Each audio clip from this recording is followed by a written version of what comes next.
This is my newest purchase, the AP5. It's an SP5 clone. Most people refer to it as an H&K MP5 clone. The MP5 is the auto. The SP5 was a semi-auto, so this is really a clone of the SP5. This one was by MKE, imported by Century Arms. From what I'm understanding, it's the same tooling, equipment, everything as the H&K. And from what I could tell, when I did see one finally in store side by side, it was identical. The only main differences were, of course, the markings.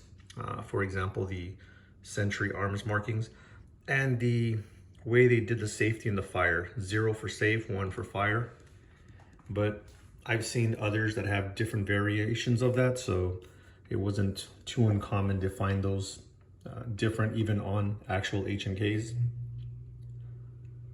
I like the overall setup, and for those of you who've seen other videos on my channel, you do know I'm left-handed, so one thing I'm not a fan of is this contouring here.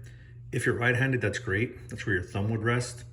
I'm not, so when I have my finger on the trigger, it rests against that. Not the most uncomfortable thing, but it would have been a lot more comfortable if it wasn't there. And unfortunately, not too many places offer left-handed grips. Most grips that do have a thumb relief, they do have them on the opposite side. And this does have that little bulge there, but it is far from a thumb relief. I added the SB Tactical PDW brace, or PWD, forgot which of the two. I was fortunate enough to find this at a gun show. They're extremely hard to come by.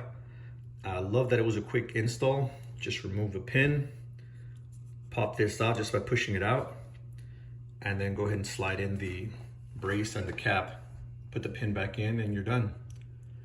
It did come with this rail. I will say that these screws either aren't long enough or the rail's made out of crappy material. Could be both. I do like that the rail has this smoothed out at the end there.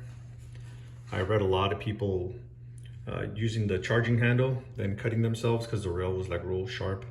This one's rounded out, so you don't have that problem. I have not had that issue at all. It does have a sling mount here. I was still thinking about putting a sling. I just don't know what sling to put on it. For the most part, I do like the gun. I love the way it looked. I saw one in a video and I saw it with the brace, and I knew I had to get that same brace just because when I think of a MP5, that's what I think of with that specific brace versus some of the other folders. It did come with this cool little muzzle brake that has a little takedown.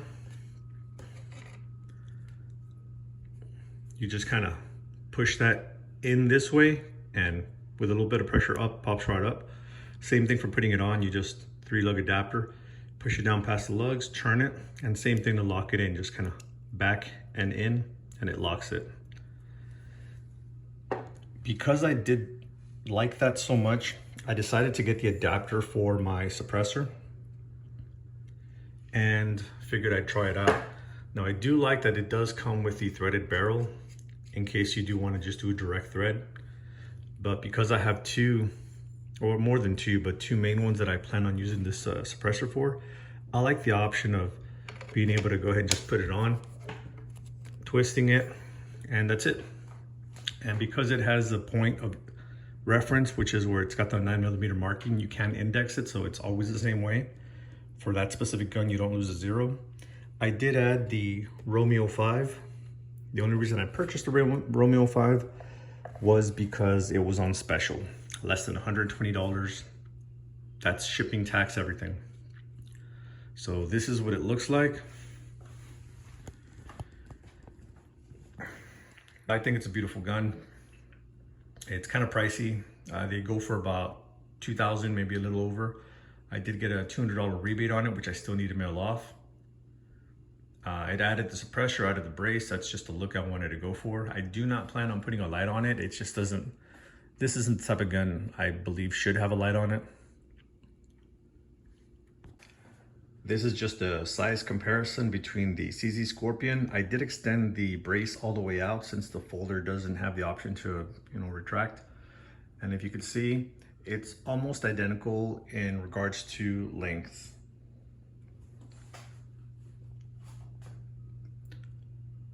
Now these do both have the 3-leg adapters. This one did come with it. This one was an aftermarket one that I purchased. So that might be adding just a little bit of length, but for the most part, they're pretty identical.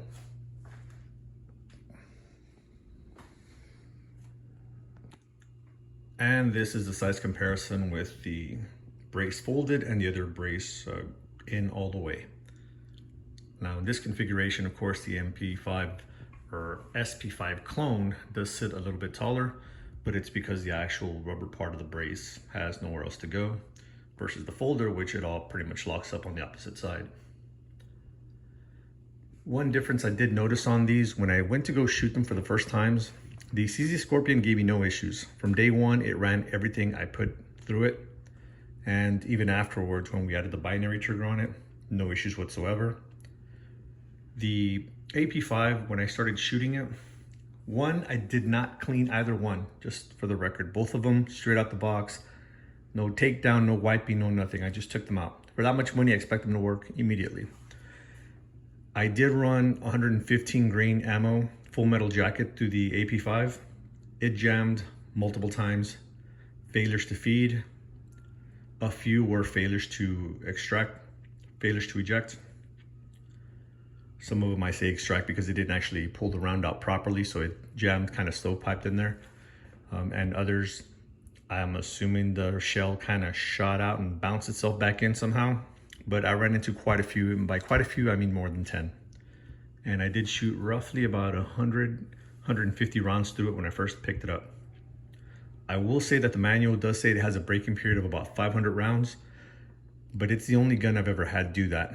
I purchased 1911s that say they have breaking periods, no issues straight out the box. Same thing with the Scorpion. So it's the only gun that I've ever shot that literally had issues at the very beginning. You know what, I'm lying. My 4.58 SOCOM did have a small hiccup when I first took it out to shoot, but that only happened with the first 2 magazines. After that, it ran flawless. This one was quite a bit more. So it's still not past that 500 round count yet. They do recommend 124 grain NATO rounds, so I'll have to pick some of those up. Just pretty much something a little bit better. I did shoot it suppressed with 147 grain as well. It suppresses nicely, no blowback. Everything on it was really nice, minus the occasional jam because it did take away some fun from the actual trip to the range.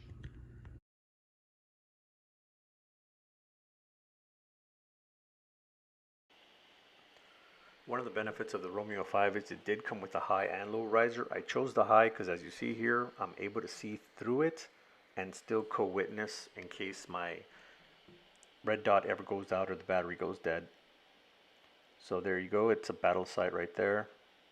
But I did appreciate that. It's just one extra thing as a backup.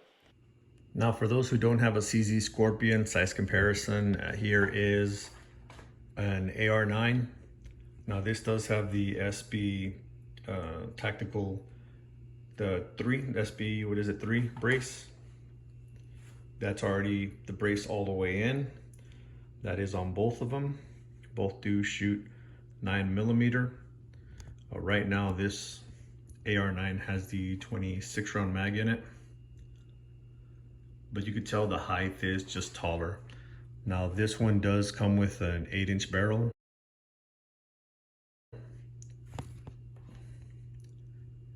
And I believe the AP5 is 8 point something inches or 7 point something inches. Here's a size comparison for those of you who are not that familiar with the CZ Scorpion but are familiar with an AR9. This is an AR9 with the SB3 tactical brace, the retractable, and this is the PDW. Both are in all the way, both 9mm. Both do have the 30 round magazines, except of course the AR9 right now has the 26 round mag in it. There is some height difference. Now this is an 8-inch barrel on the AR9. This one is a little over 8-inch barrel. I believe it's 8.9, so it's almost a 9-inch barrel. but it is a shorter package. Of course, the barrel on this starts a little bit further back. This one starts right at about the receiver, so that is a size difference.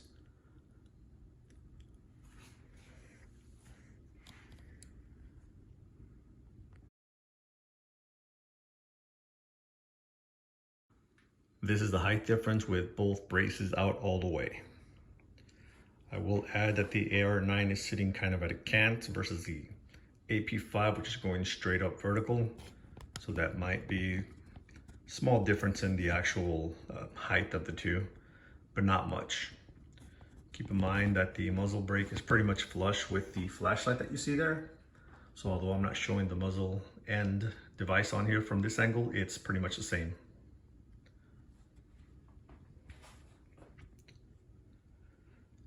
So between these three different options that I have, right now I have the CZ Scorpion as one that I trust because again, I've functioned it already. I already know that it works. The AP5 is still too new, so I'm not gonna have it be my bedside gut or anything like that anytime soon, at least not until I am confident in its ability to not jam. But right now the alternative would be this AR9. Again, anything home defense, I do put a light on it.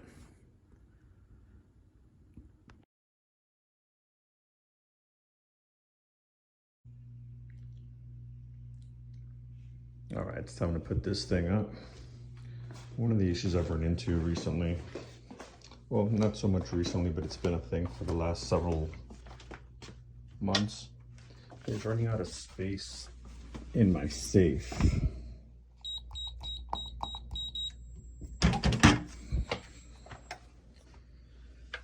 I had to reaccommodate, or not reaccommodate, but reposition a lot of my guns to accommodate this new one. And I'm not looking into getting rid of any. At the same time, I can't really afford any more space. Getting another safe really wouldn't be a problem, oh, not a problem, but it wouldn't be a solution for me getting another safe. If anything, it would just present another problem because I wouldn't know where to put that safe, where it's gonna fit.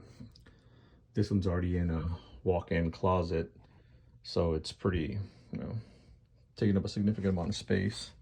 And that's because I have one gun already outside of the safe.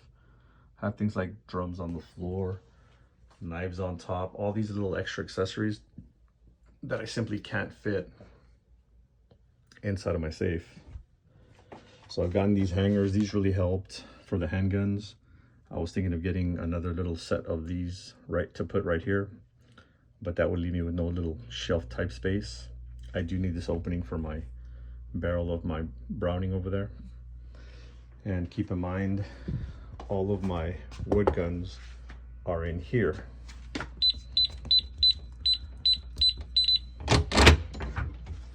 And even within these wood guns, they're kind of packed in tightly there. I'm always worried that one's gonna fall over and scratch the other. And it's funny, I have some Tommy gun right next to a 410 $99 Stevens shotgun next to all my Henrys and my side-by-side.